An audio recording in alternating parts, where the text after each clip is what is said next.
Labdien! Mans sauc Reizes no Liepājas valsts tehnikuma 3. reklāmas pakalpojumu komandas darbinieku kursa. Un šodien labprāt iepazītos ar jūsu profesiju.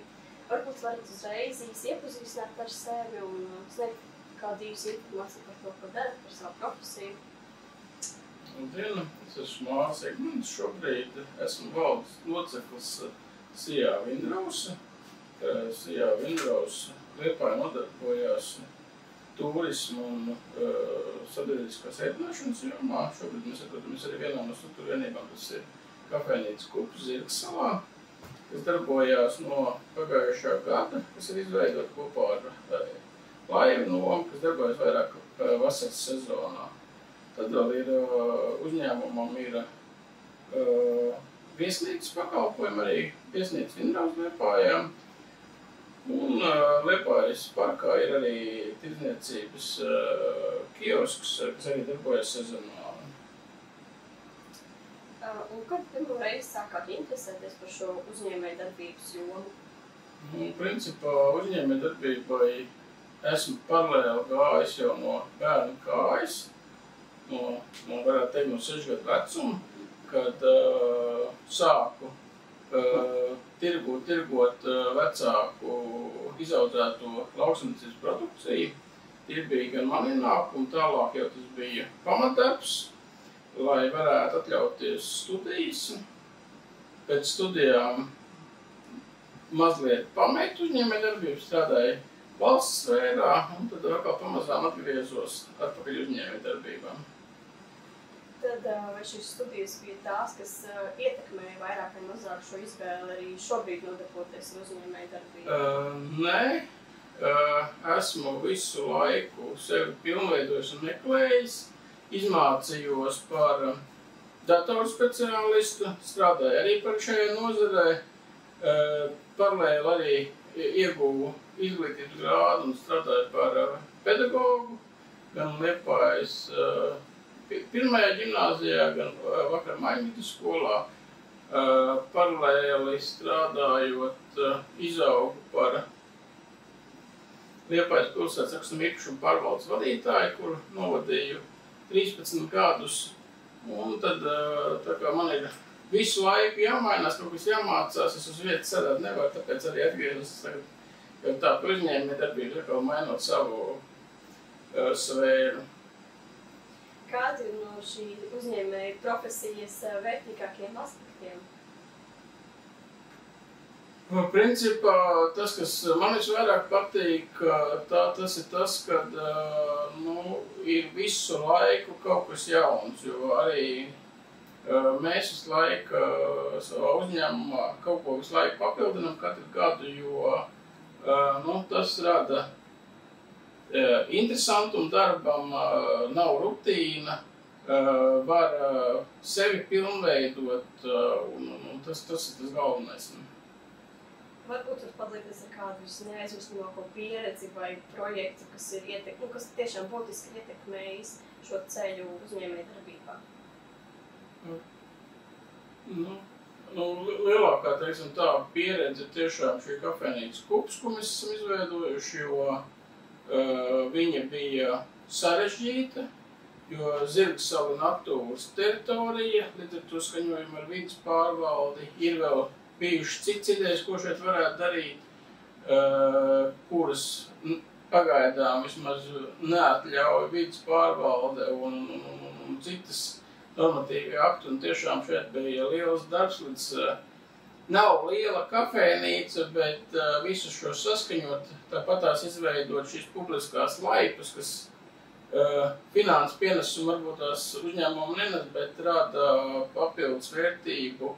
Ir tā visa būvniecība, ideja, kā tas viss tehniski varētu izveidoties, jo ziemā pavasarī šīs laipas teritorija aplūst, viņai ir jābūt stingrai, kas nav klasisks risinājums, un tas ir arī manis paša domāts, kādā veidā tas būs, jo tos risinājumus, ko piedāvāja rūpnīcas, kā teikt, vai profesionāļi, to mēs vienkārši fiziski nevarējām atļauties.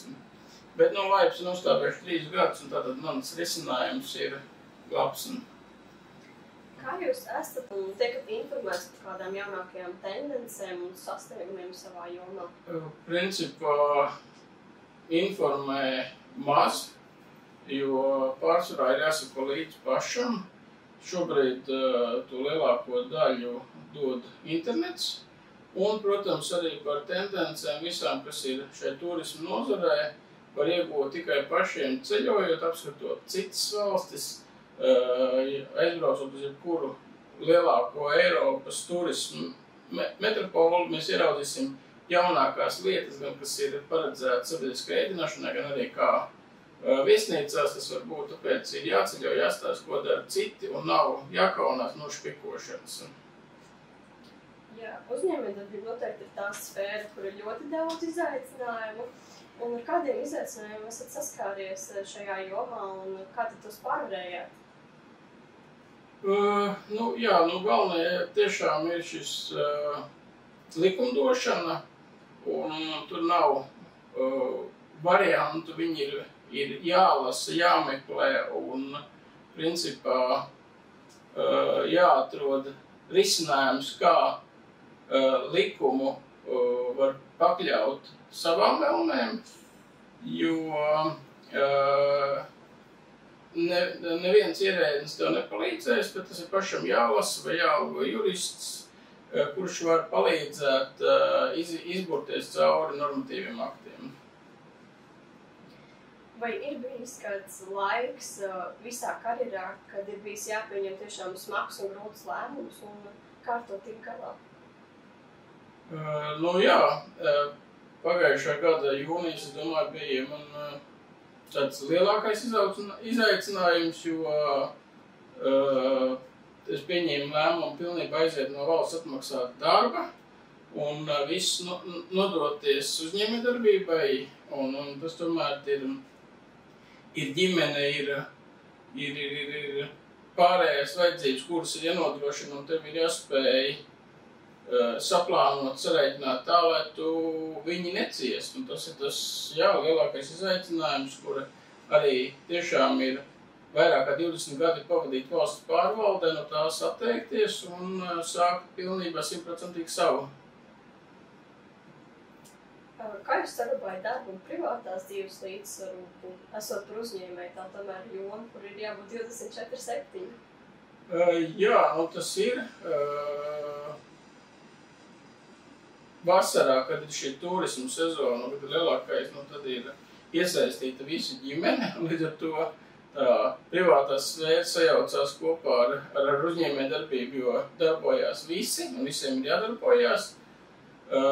Tā kā Liepāja ir specifiska ar šo turismu, ka tas ir tikai vasaras turismu, mums nav kalni, mums nav citas lietas, ko varētu piesaistīt turismu ziemā, tad, ziema ir tas laiks, kad var veltīt vairāk laika ģimenei, ceļošanai un jaunietē radīšanai. Kā jūs redzat nākotnē šajā nozarē, kāda attīstība, turpmākie projekti, nākamie gadi? Protams, kad būs attīstība, un es domāju, ka turismu nozarei arī Liepājā un Latvijā ir izaugsmes vēl iespējas lielas. Liepāja noteikti lielākais izaicinājums būs kultūras galvaspilsēta, kur būs liels gan cilvēku, gan pasākumu pieplūdums, un tad līdz tam ir jāspēj sagatavoties gan pašvaldībai, gan visām citām iestādēm, gan arī visiem uzņēmējiem, lai varētu to realizēt. Un tāpēc es domāju, ka šeit, ko darīt, pietiks visiem, jauniem un veciem uzņēmējiem. Skaisti.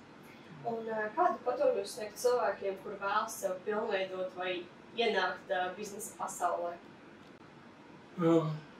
Noteikti pacietību, jo tas ir tas, ko strādāt arī valsts pārvaldes esmu novērojis. Jauniešiem, jauniem uzņēmējiem pietrūks pacietības, jo neviens, ir šie vienreģi, kuri pirmā gadā nopelna miljonus un vispārējais, bet tādi ir 1%. Pārējiem ir jāspēj to naudiņu atlikt, rēķināt, jo tā peļņa būs pēc 2, pēc 3, varbūt pēc 5 gadiem. Un tas ir tas, kas šos jaunos uzņēmējus visvairāk sagrauj nepacietību. Un tā kā jābūt pacietīgiem. Lielas paldies, mums tagad bija.